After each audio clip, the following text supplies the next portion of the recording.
You can think the 2 marshmallow task, the classic, give kids the option to either have a marshmallow now or wait and have 2 marshmallows, and the cute little videos of the kids, in the room with the marshmallows, sniffing it, talking to it. Occasionally a kid will just stuff it in his mouth. Another child will turn away, delightful, right? And all sorts of ideas have come about how they do in life versus if they can wait or not wait. In any case, that's dopaminergic anticipation. The key thing with dopamine, I think, that encapsulates the most of it is this notion of reward prediction error, which is very simple.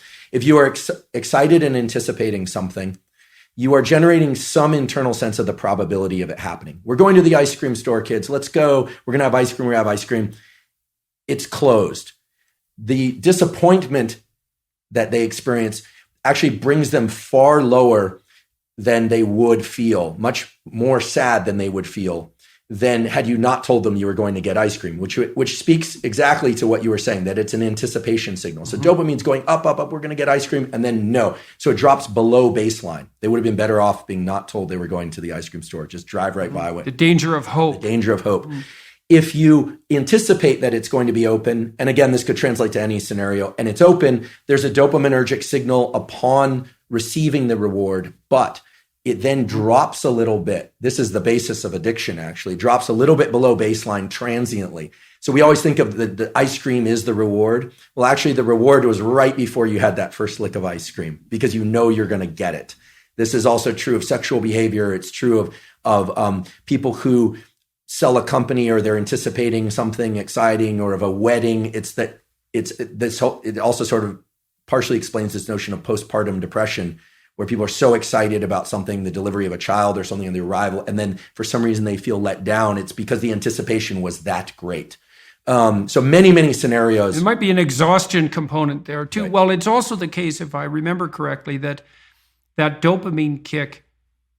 So imagine what it does is backtrack the neural systems that were activated as the reward was approached. So then it feeds back reinforcement, not reward, but mediates cellular growth and maybe myelinization. It's increasing the efficiency of the neural connections of the systems that were activated just prior to receiving that reward in the order they were prioritized, That's right. in the order they were manifested.